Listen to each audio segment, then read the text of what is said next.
message ko sa kapatid ko.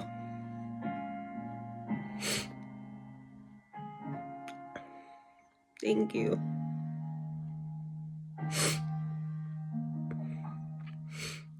Thank you sa lahat ng itinulong mo.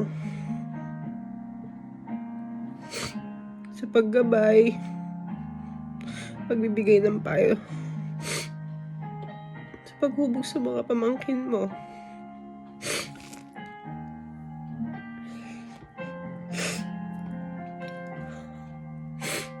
Napakalaking part nun sa buhay nila.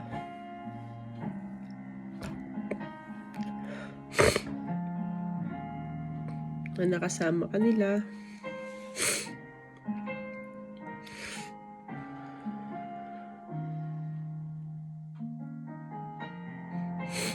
Naramdaman nila yung totoong pagmamahal na hindi ko naman kayang ibigay. Kasi layo ko, di ba?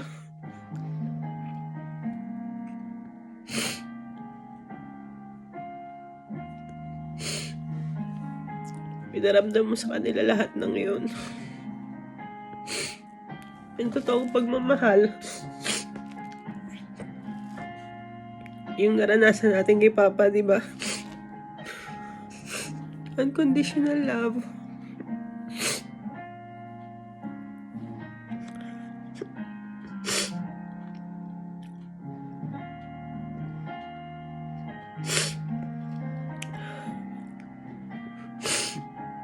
Lagi kang andyan kapag kailangan kita.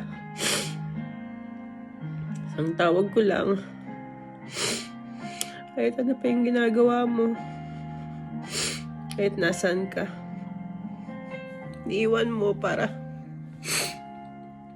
mapuntahan mo yung mga pamangkin mo kasi kailangan ka nila.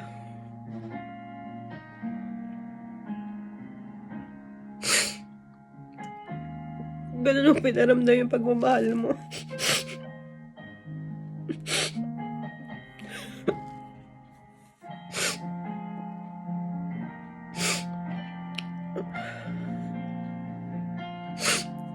Lahat na naging laban ko, naging laban mo din.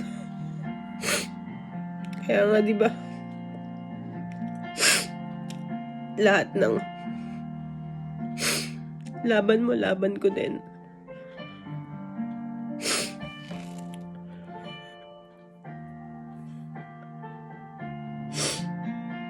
Dahil hindi mo naman ako iniwan eh. Hindi ganun yung magkapatid. Ganun tayo pinalaki ni Papa.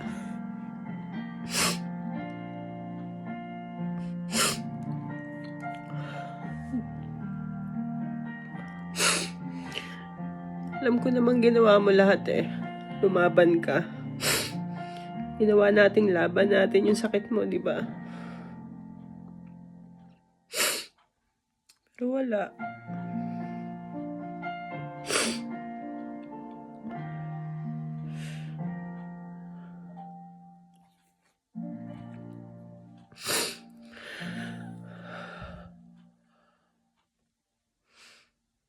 Iniwan mo na kami.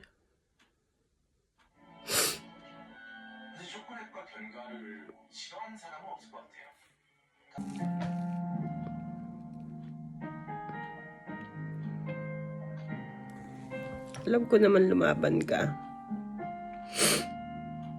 Kaya alam mong nilalaban natin yun. Thank you.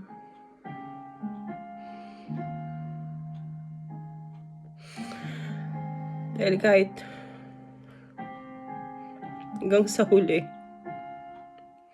kahit alam ko nahihirapan ka, lumalaban ka. Salamat. Kasi hanggang sa huli, alam ko na kahit hirap na hirap ka na, lumalaban ka pa din.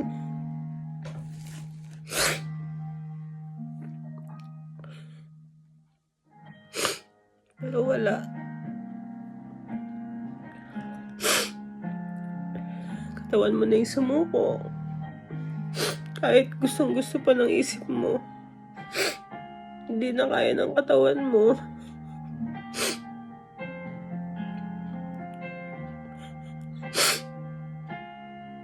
Salamat, ating ko.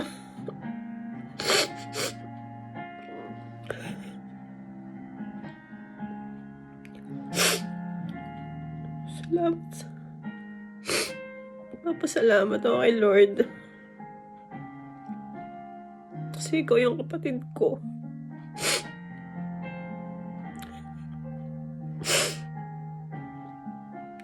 Pagmahal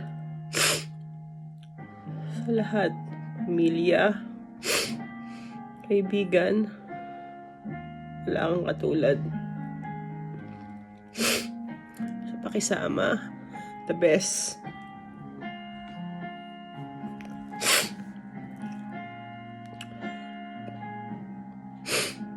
Lumisan ka man, iniwan mo man kami rito,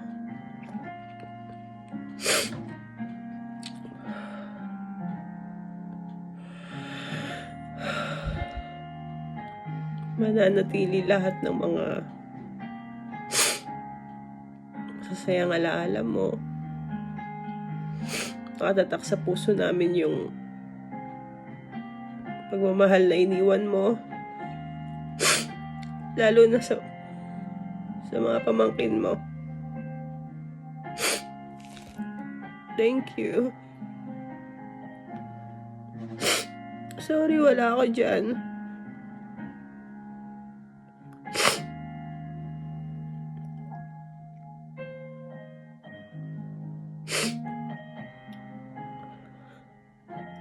Alam ko naman naiintindihan mo, di ba? Lumaban tayo eh.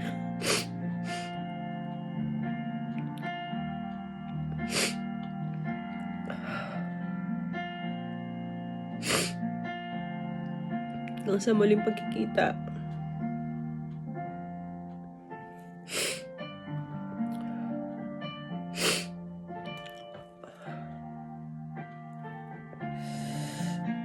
Mahal na mahal kita.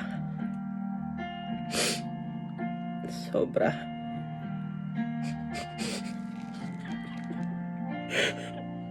Huwag ka mag-alala sa asawa mo.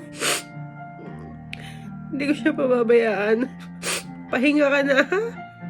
Pahinga ka lang. Okay lang kami. Makaka-recover din kami. Pahinga ka na. Pahinga ka na.